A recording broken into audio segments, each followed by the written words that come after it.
Let's continue the adventure of Harry the Block. Just Ok, isto, eu já vi que isto não funciona. What's... Ah? Yeah. Eu agradeço. Não Are é? you trying to sneak up on me? Come to slit my throat in my sleep? apparently, she doesn't like people standing behind her back. Pigs come to take me out? Trying to snuff me out? No, why would you even say Then why that? are you sneaking up on me like that? It's not a good idea to scare me, pig. Not a good idea at all. Trying to sneak... Toss a coin to your witcher, a valley of plenty, a valley of plenty. Balcony with a view to the yard and the hanging. The So much for curtain a quiet shift, smoke. a little watching.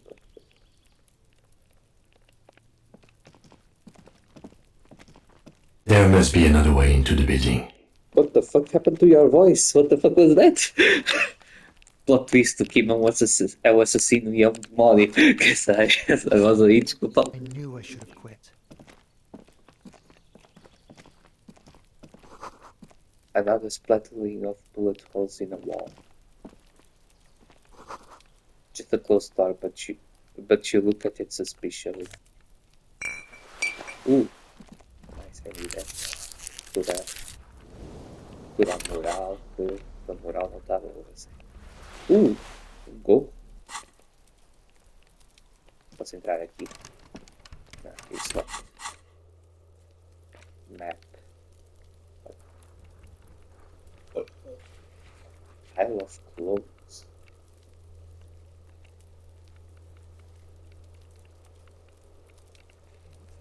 That's my big tail.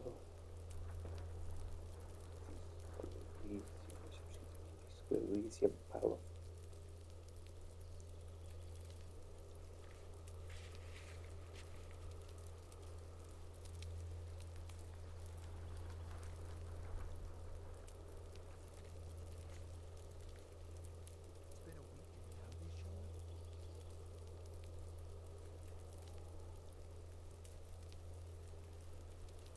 That's my big tail. Got big in the chest. He's a friend of humanity.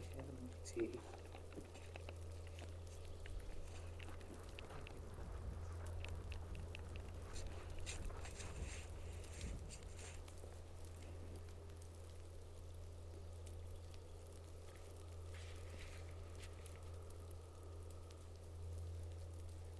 much for a quiet smoke.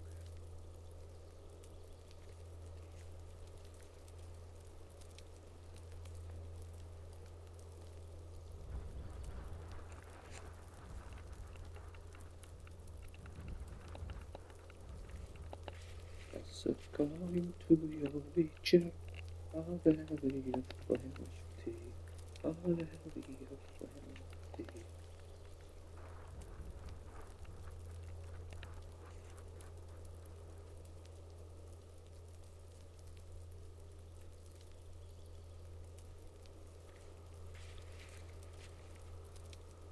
Oh, so going to your witcher.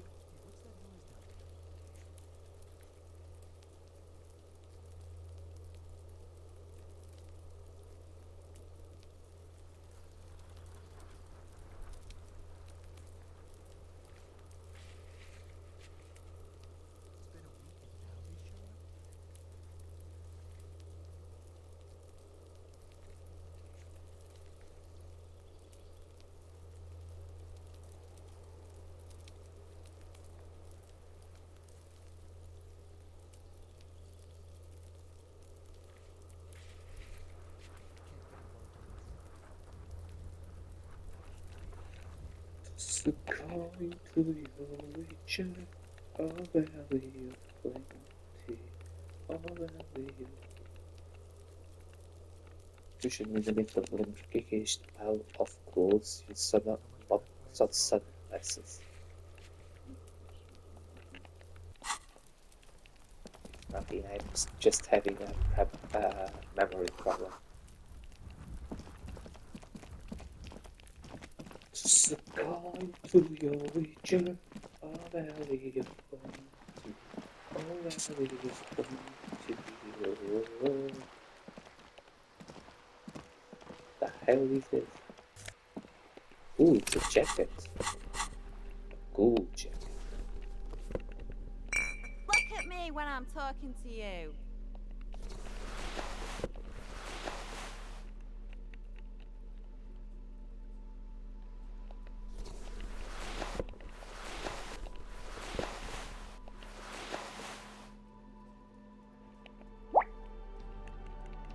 Hey, up here, piggo. Shut the Shut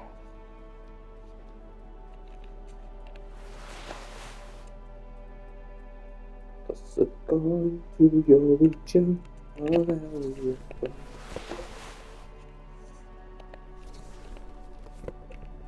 Yeah, you better keep walking.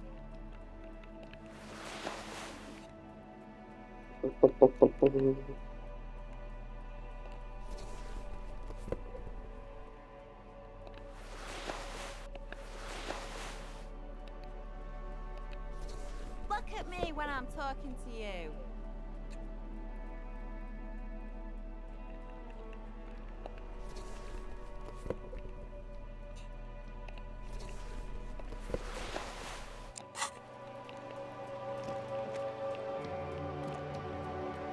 Hey, up here, piggo.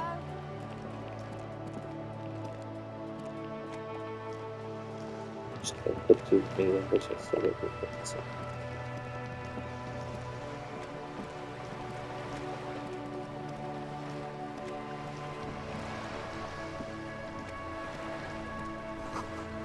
Talking yourself to the residents of rural St. Village, Liquid Street.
Programă să împățeală mapa do Elysium.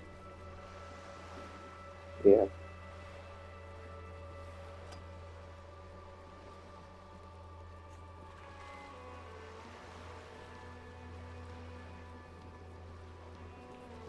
Alright.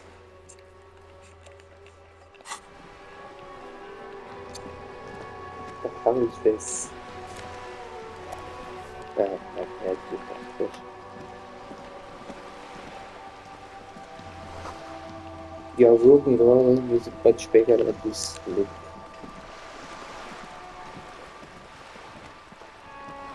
Succumb to your witcher. Looks like there was one construction here once decades ago.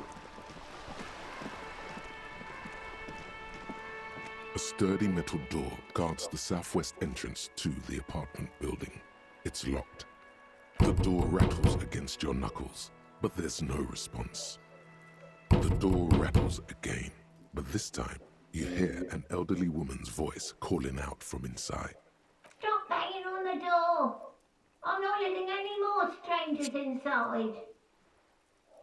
This is the police. Open the door. Ha! The police? Everyone knows the police don't come round here. But I'm not joking. No, I already told you. I won't be responsible for any more strangers getting into the building. Go check the backyard door. Maybe someone there will. Backyard door. There must be another entrance to the east. Kim, tell her we're real police. Madame, I assure you, we are real police officers. There is no reply. Just faint, sweeping sounds inside.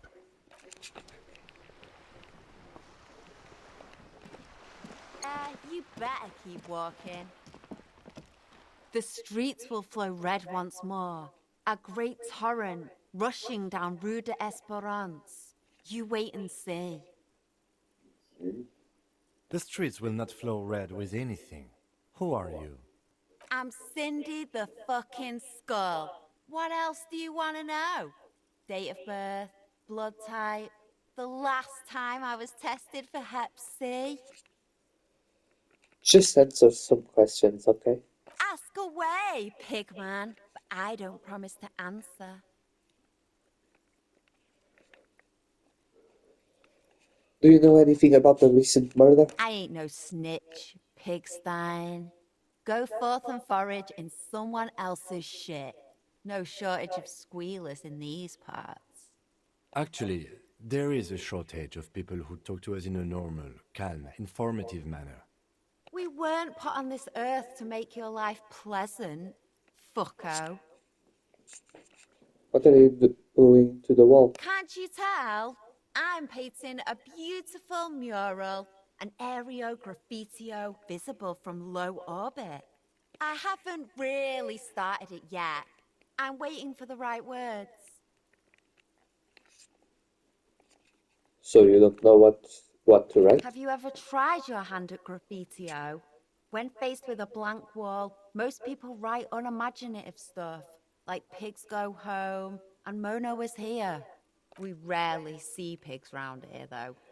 Just union cads. And my name's not Mona, so... Why are you so committed to defacing the building? This place is severely lacking in havoc. Not even the occasional trash can fire to break up the tedium. I thought I'd mix it up, you know. Summon the forces of crime and social chaos with a wall-sized invitation.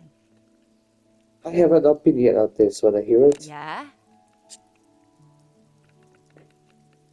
I love public art. Don't mind us. Keep doing what you're doing. Thanks.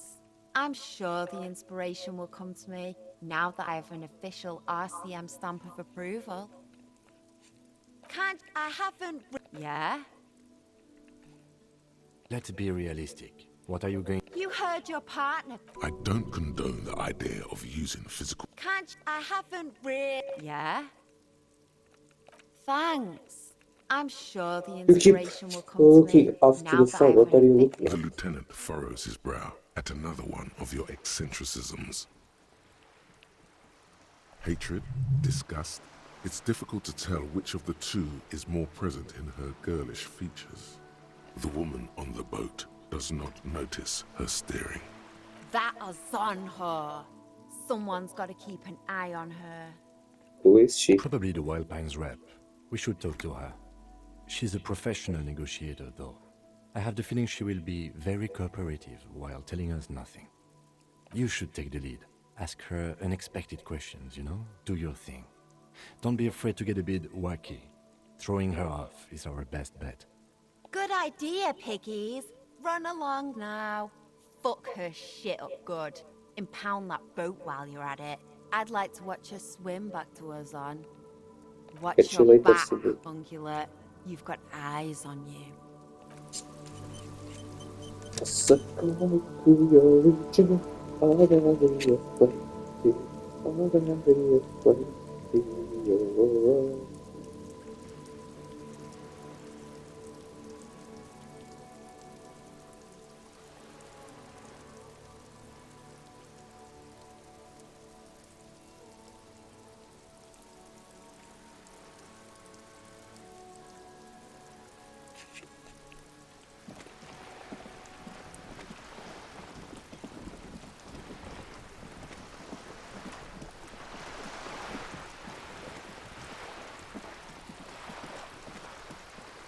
A striking woman leans against the cabin top of her sailing boat, smiling as you approach.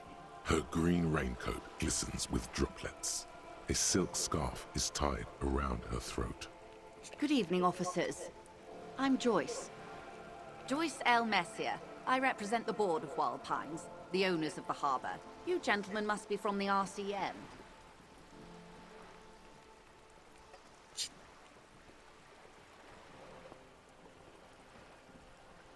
What exactly is the RCM? I remember hearing it from someone.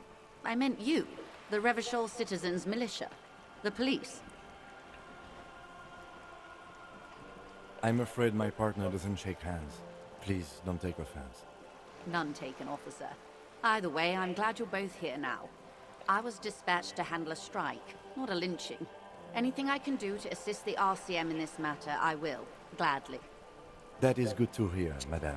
My colleague will take the lead on this interview. I should let you know that he is recovering from an unusual medical episode. Very unusual. But I can assure you of his ultimate competency. It happens quicker than a shooting star. But did the lieutenant just wink at you? How interesting.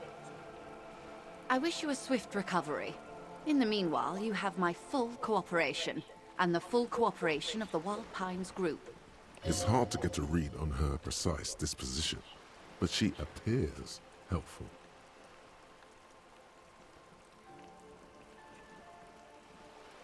What can you tell me about this strike? Everything. Right up to, but not including, trade secrets. What is your role in this precisely? I believe the official title is Senior Labor Negotiator. In practice, I'm a grocery clerk. I relay the union's demands to Wild Pines and return with Wild Pines' counteroffer. And how are the talks going? They're not. That's the problem. The union stopped all negotiations a week ago, after that awful lynching took place. Wait, she just admitted that the lynching and the strike are connected. Now they won't even let me into the harbour. There's a 2-meter 20 racist behemoth blocking the gates. So the strike is connected to the lynching? Yes, I believe there is a connection. But that's a subject for later. She's resolute in this, yet you sense that she wants to tell you. You'll have to earn her trust first. Tell us more about this behemoth. What can I say? The union employs a giant covered in tattoos. A racist giant. I guess that's part of their big tent organization now.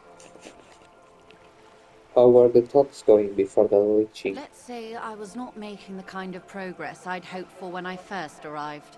And when did you first arrive? I arrived 3 weeks ago. Yes, in the middle of February. The bay was still partially frozen then. I prefer to do these things on site, like the RCM. But the strike began in December.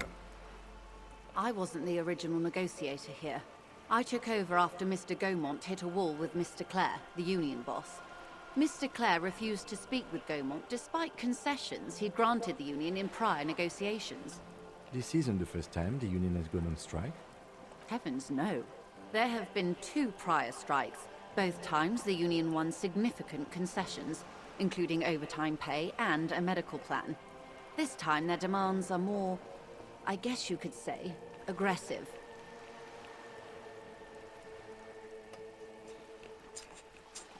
The scrubs at the gates, did you put them there? The scabs? You mean the huddled masses of Jamrock, come to plead for work where the union refuses to? Don't let her answer it herself.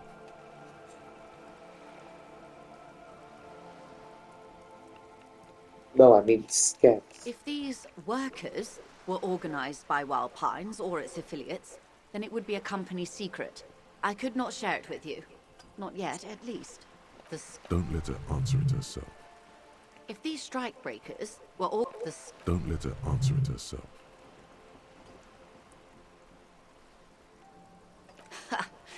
If the workers were organized by Wild Pines, then it would be a company secret. I could not share it with you. What Not happened yet, to at the least. scrub? Mr. Clare told him to... How did he put it? Fuck off, midget. Gaumont is short of stature, you see. Okay then. Yes. Keep in mind, this is a negotiator Mr. Clare has worked with before, and who was more than fair with him and the Union. Mr. Fuck off, midget. Who? Yes. Mr. Fuck off. Keep in mind, this is a negotiator Mr. Clare has worked with before, and who was more than What fair. are they? There are leaflets everywhere, and banners. What did they say again? Oh yes, every worker, a member of the board.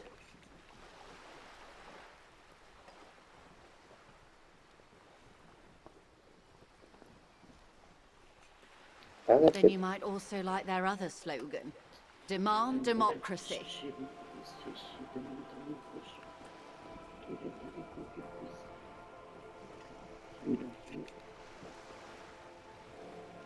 Not exactly. Personally, I agree. It lacks the pizzazzo of every worker a member of the board.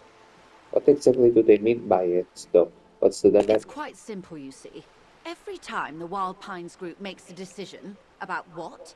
About anything, really, it needs the signature of each of the 2,200 workers in its Martinez terminal. Just so you understand, this is but one of 22 terminals owned by Wild Pines. Essentially, not only are they kings of the company, they are also kings of the 72,000 employees of Wild Pines Group.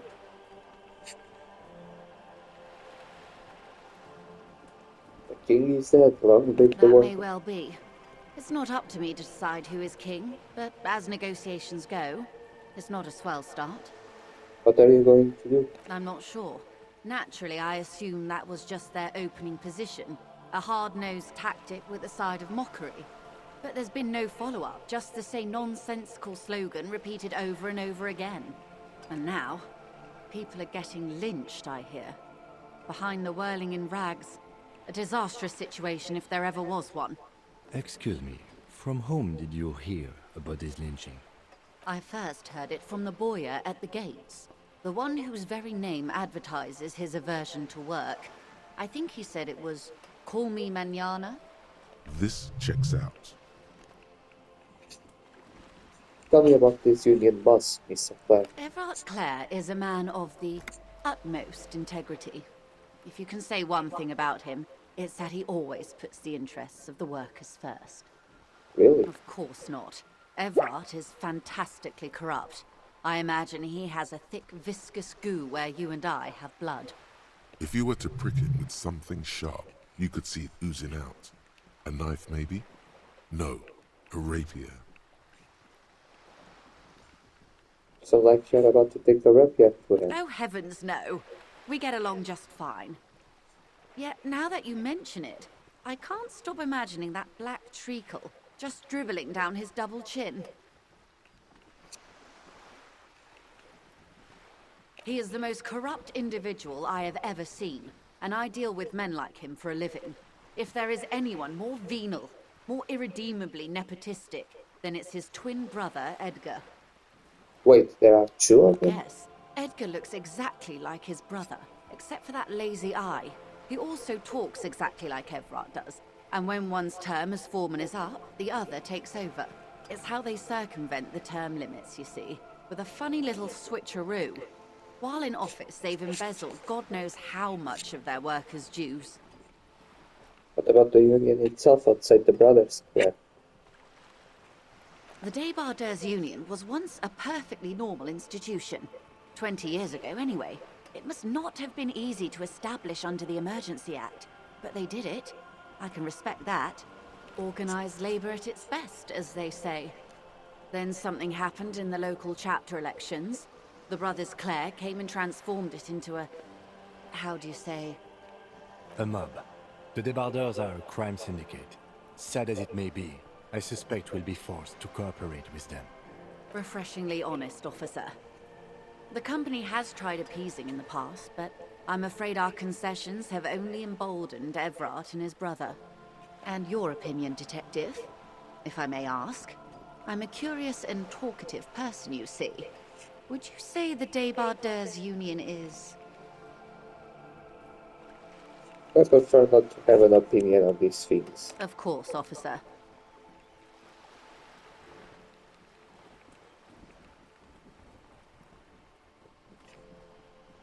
One more thing, you said something happened to this in the I'm glad elections. you asked. There was a woman, the previous forewoman of the Union. She disappeared. Disappeared? Yes. On the last day of the local chapter elections, her daughter phoned in and said she wasn't running anymore. Or coming to work. Ever. End of story. This forewoman, her name? Some kind of extortion, probably. Indeed. The company suspects foul play, but there's nothing they could do. It was a union matter. The point of the presentation is, these kinds of things happen around the Clares. Watch out when you're dealing with him. Thank you for your concern, ma'am. We'll be just fine. I'm glad. Yes. This forewoman. Sadly, the company records do not even give a name. She's just forewoman in private correspondence, Holly. I don't even know if it's a sir or given name, and I don't have access to the union's files. Downright the point. Thank you for your concern, ma'am. I'm glad. Yes. This forewoman. Indeed. The point. Thank you for your concern, ma'am. That's We'll all I be need Of here. course. Let's change the topic. How else can I help?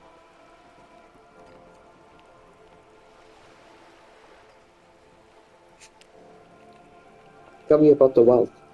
About wild pines. What do you do? What we do. I'm afraid I don't speak for Wild Pines as a whole. It's a giant undertaking. So what do they do? The Pines' core competency is logistics. Container shipping, freight, that sort of thing. See those airships there, blinking? Those are the shipping side of things. And that is the terminal. Another subdivision deals with energy, oil and gas exploration, offshore platforms. How much money does wild pines I'm have? not at liberty to discuss the company balance sheet, but I can tell you that last year, the company booked more than 20 billion real in revenue. A billion?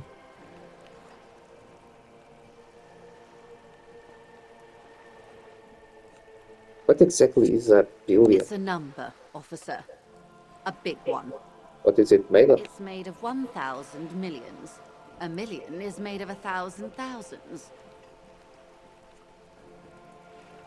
That the money I owe is so much less than that. Yes, past a certain point, numbers begin to seem imaginary. But they are quite real for the 72,000 employees who depend on Wild Pines for their paychecks. A conglomerate the size of Wild Pines is like a shark. If it stops moving and growing, it will die. Then what becomes of those 72,000 families? It is a tremendous responsibility.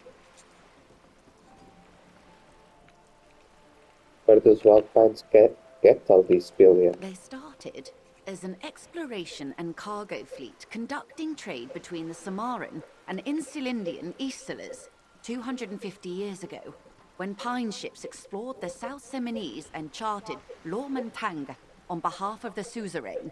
Oops, got some. Yes.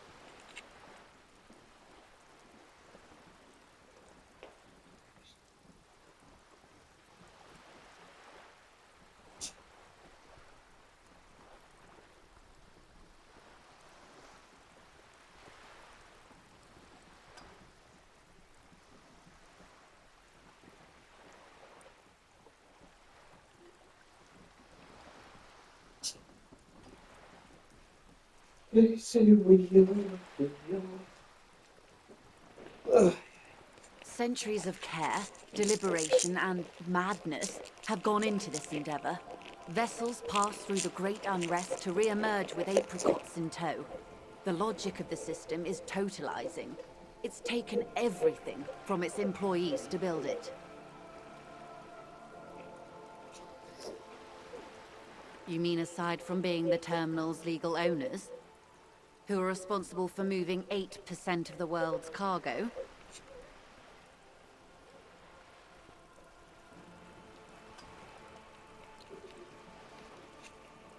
There are no minor cogs in the system. Each terminal must be accounted for, lest the entire system break. Every hiccup in such a system means thousands lose their jobs, the world over. I'm here to assure that doesn't happen. With your help, hopefully, says her warm tone.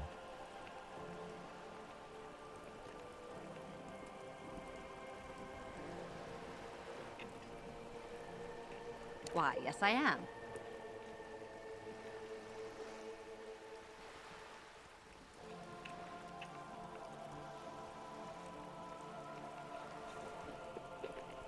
Of course there are. We're on an archipelago. How else are you supposed to get around? Wait, we're on an archipelago? Yes, we are. We are on Le Caillou.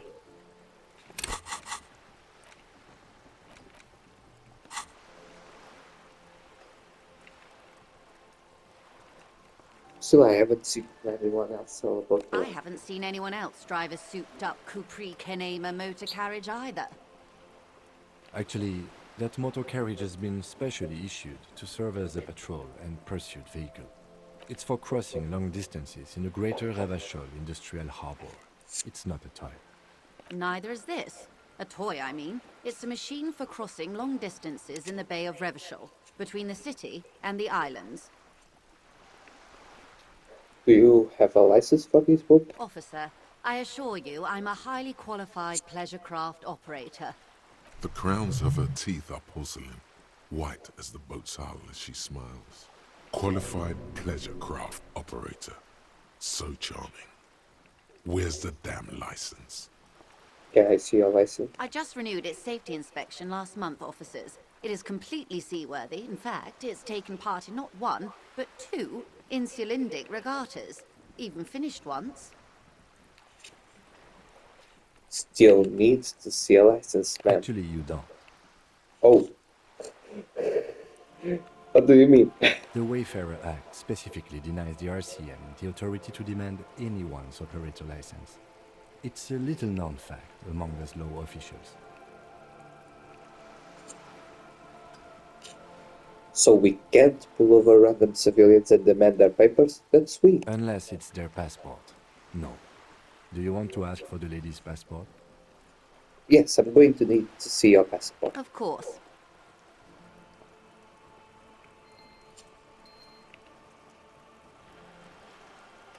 Look at her passport. The woman is silent, smiling while the waves lap against the hull. In your hand, under the plastic, a light blue passport saying, Republic of Vespa.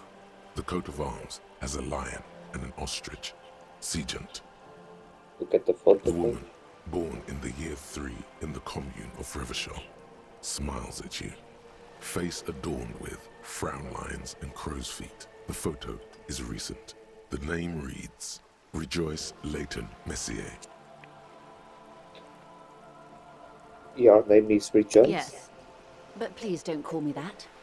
Why? Joyce is much more efficient. You're from Vespa. My husband is. I have dual citizenship. A Vespertine is handier when traveling. Everything appears to be in order. She nods and returns the plastic bag to her coat. Does she have a The name? boat? No.